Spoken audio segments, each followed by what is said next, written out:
On a beautiful fall afternoon in Evanston, the Cats' offense produced arguably their ugliest performance of the season, rushing for just 39 yards and a 21-7 defeat against the Wisconsin Badgers. It looked like we weren't getting to the second level, and that's obviously on us. We got to figure out how to be able to get our guys better angles and better opportunities to get the run game going. I really thought we were going to have some opportunities to get some things going. So, I think we had too many third and longs, 8+. I mean, again, good defenses shut good offenses even down on third and long, and guys trust the system, but we've got to get ahead of the sticks in the first down and second down, so that come third down we have manageable routes to run, manageable distances.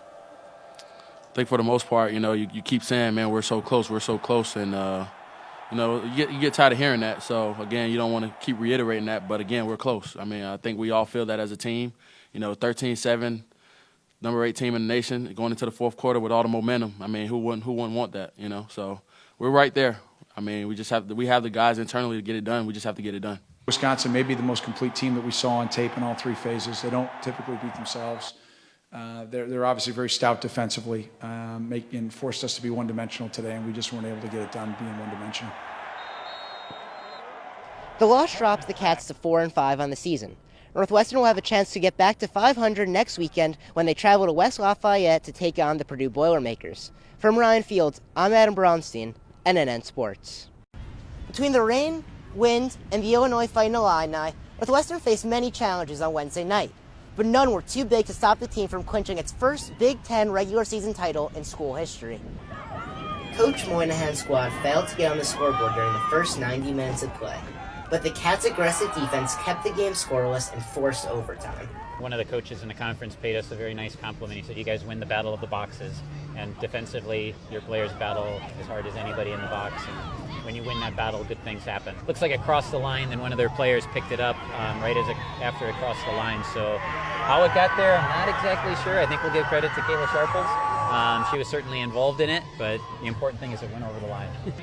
All we wanted to do was get the ball in the back of the net. We wanted the title so bad, so we were just willing to throw our body at any ball in any situation. So we're so overly overwhelmed that we won. We're so happy. Yeah, we're Big Ten champs, so we're all pretty pumped about it.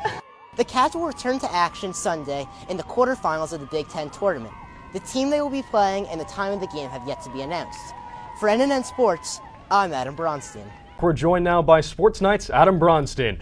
Adam, how'd the Cats do this weekend? Well, Eric, we're at that great time of the year when both fall and winter sports teams in action, so Cats fans have a lot to keep up with these days. But on Saturday morning, all eyes were on Clayton Thorson and the football team in West Lafayette as they look to get back to 500 on the season. We'll pick it up in the first quarter. Cats already down 3, and David Blau gets past the defense and into the end zone to make it a 2-possession game. In the third quarter, Clayton Thorson finds Garrett Dickerson. He finds nothing but green grass in front of him. NU leads 28-10 after Dickerson's third TD of the season. But you can't forget that Thorson was recruited as a dual-threat quarterback, but Purdue makes just that mistake. Thorson fakes the handoff to Jackson, Purdue bites, and Thorson uses his wheels to cruise into the end zone and increase the NU lead back up to 18. And later, Justin Jackson says, let's not forget, I am the ball carrier, takes the handoff from Thorson, makes the defender look silly, and scores on the 9-yard touchdown. With his 128-yard game, Jackson reached 1,000-plus yards for the third straight season. With the win, the Cats clawed their way to within one victory at bowl eligibility. The team's first opportunity to accomplish this feat comes Saturday when they travel to Minnesota to take on the Golden Gophers. Vic Law came to Northwestern as the number 66 recruit in the nation, according to ESPN. But an injury before the start of last season, his sophomore season, set back his career at Northwestern. Now back on the hardwood, Law is ready to help the Cats reach new heights. Our own Adam Braunstein has more. Northwestern forward Vic Law missed all of last season after shoulder surgery. It has been a long road to recovery, but on Friday night, Law was back on the hardwood for the first time since November. I think I could say I was a little nervous just being back for the first time in a year, finally playing again. So I think just shaking the jitters off was good. He's feeling good. He was, understandably nervous the first exhibition game, so I was glad it was an exhibition. I thought it took him about a half or even 30 minutes of the game to just relax and play. I think we saw at the end he made his last 3 or 4 shots. He got comfortable. He started attacking the basket. He slowed down a little bit.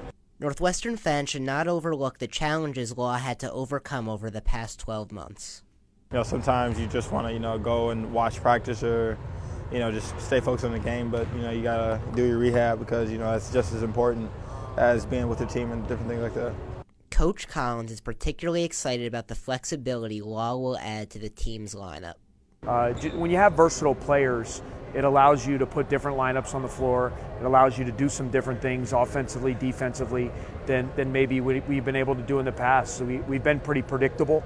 Not that that's bad, but we've been pretty predictable with what we had. And now I think we have more versatility and more guys that can get out there and do some things which will help us hopefully win. Law is now looking ahead and is excited to build off the progress he has made the past few months. Now I'm just, excited to keep playing and just build off of, the summer.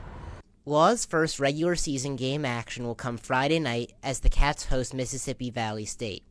For NNN Sports Night, I'm Adam Braunstein.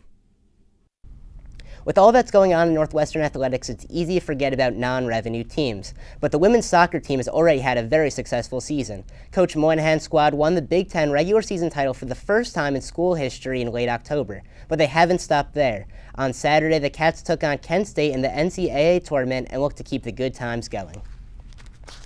With 27.5 minutes left in the first, Marissa Vigiano finds Kayla Sharples with the corner kick, and Sharples heads it in for the goal. 1-0 Northwestern, and the team celebrates their early lead.